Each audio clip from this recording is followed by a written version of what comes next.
The social media addiction epidemic. We are living through the first addiction epidemic in human history that is socially encouraged, commercially engineered, and constantly carried in our pockets. It doesn't involve alcohol, needles, or pills. It involves screens, and it's quietly reshaping how we think, feel, relate, and even who we believe ourselves to be. Hello, I am Dr. K. Paul Stoller, and while I just launched a webinar on ending addictions at kennethstollermd.com, I have to point out no one ever came to me to be treated for a social media addiction. Now, social media platforms are not neutral tools. They are intentionally designed to capture and hold attention. Every like, every notification, every comment, each one delivers a small, unpredictable dopamine hit, the same neurochemical involved in gambling, cocaine, and behavioral addiction. The brain learns quickly. Check again, scroll again. Maybe something rewarding is waiting. This is called variable reward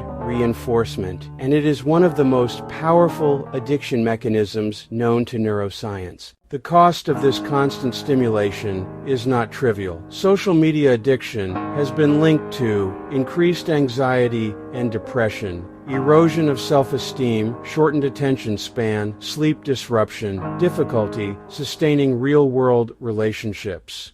Why? Because the brain was never meant to process thousands of social comparisons per day. We are comparing our private struggles to other people's curated highlights, and the nervous system pays the price.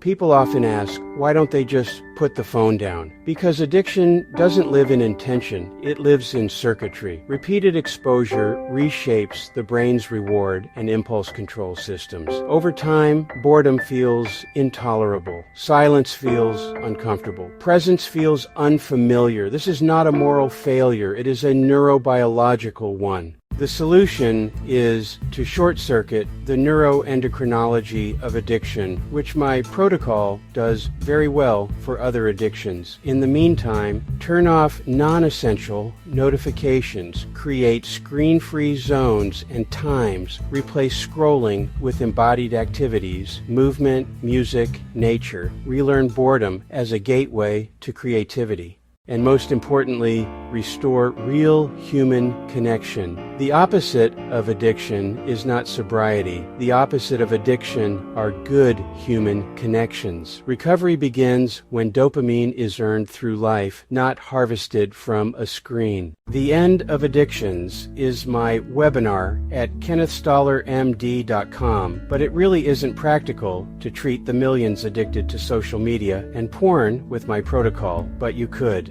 In my webinar, we explore social media addiction alongside substance and behavioral addictions, and why understanding brain biology is essential for real recovery. If this resonates, join me at kennethstollermd.com, because the first step toward freedom is understanding there's actually a protocol that could end all addictions. The reason you don't know about it is because someone else profits from your addiction.